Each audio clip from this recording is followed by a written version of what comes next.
ওকে, আজকে কথা বলবো নেম চিপে কিভাবে আমরা একটা সাবডোমেন তৈরি করতে পারি। যেটা আগে সিস্টেমটা ছিল একরকম, তো এখন এই জিনিসটা আবার চেঞ্জ হয়ে তারা অন্যরকম করে রাখছে। সেটা হচ্ছে আমরা আগে যেভাবে করতাম, সেটা হচ্ছে আমরা ফার্স্ট এখান থেকে নেম চিপের ড্যাশবোর্ডে আসার পরে হোস্টিং লিস্ট থেকে গো টু সি প্যানেল যাওয়া লাগতো। সি প্যানেল থেকে একটু লোড হোক। সি প্যানেল থেকে আমরা এখানে সার্চ করতাম সাবডোমেইন অথবা ডোমেইন থেকে যাওয়ার পরে আমাদের সেখানে আমরা একটা সাবডোমেইন তৈরি করতে পারতাম, কিন্তু ওরা এখন এই জায়গাটার মধ্যে সাবডোমেইনটা না রেখে শুধু ডোমেইন রাখছে, এবং তারা তাদের এই আগের যে ডকুমেন্টেশনটা ছিল এটা অনেকটা চেঞ্জ করছে। তো সেই ডকুমেন্টেশনটা হচ্ছে এখানে আমি ওপেন করছি, সেটা হচ্ছে আমরা কিভাবে এখন নতুন করে একটা সাবডোমেইনটা তৈরি করতে পারি। এই যে এইটা 2023 সালের 6/30 2023 আপডেট করছে এই নতুন এই সিস্টেমটা। তো সেক্ষেত্রে সেজন্য আমাদেরকে ফার্স্টে যেতে হবে সি প্যানেল থেকে ডোমেইন,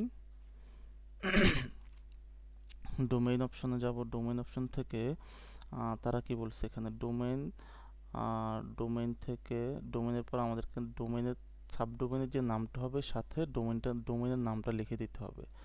যেখান থেকে আমরা ক্রিয়েট এ নিউ ডোমেইনে যাচ্ছি।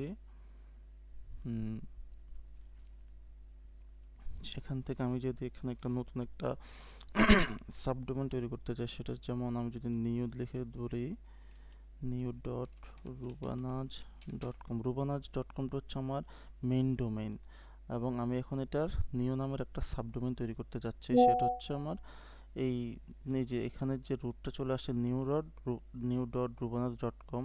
এখন এখানে একটা অপশন আছে দেখতে পাচ্ছি, সেটা হচ্ছে শেয়ার ডকুমেন্ট রুট। আমরা যদি এখানে স্টিকটা দিয়ে দেই, তাহলে আমাদের এখানে রুবানাজের মধ্যে যে ওই কন্টেন্টগুলো ছিল সেগুলো কিছুই থাকবে না, সেটা নিউ ডট রুবানাস ডট কমে চলে আসবে। মানে আমাদের দুইটা ওয়েবসাইট হবে না, একটাই হয়ে যাবে। যদি আমরা এখানে টিক না দেই, তাহলে আমাদের এটা আলাদা একটা ওয়েবসাইট হবে। তাহলে আমরা আর কিছু না করে এখানে সাবমিট দিয়ে দেই।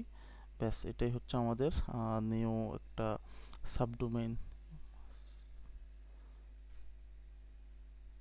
আমাদের এখানে একটা এরর আসতেছে, you must specify a subdomain.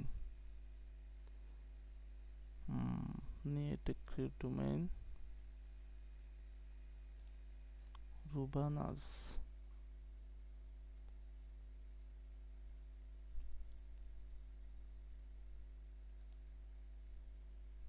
একটা রিলোড দিয়ে নেই পেজটাকে। তারা কি বলছে, create a new domain, domain name,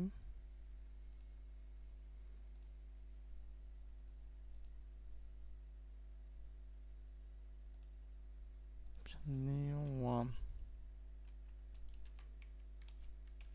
test dot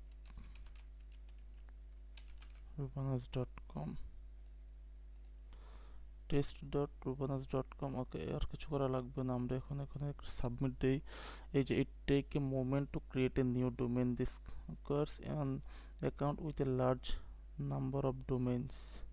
একটু সময় নেবে আবার এই ডোমেইনটা তৈরি করার জন্য, এবং এটা আপনার তারা এখানে বলেই দিছে যে এটা যদি অ্যাক্টিভ হতে অনেকটা সময় লাগতে পারে। যেমন the newly created subdomain should be available online within 5 to 10 minutes, however it may take up to 30 to 40 minutes সময় লাগতে পারে। সো এই ছিল আজকের এই পর্যন্তই, সবাই ভালো থাকবেন।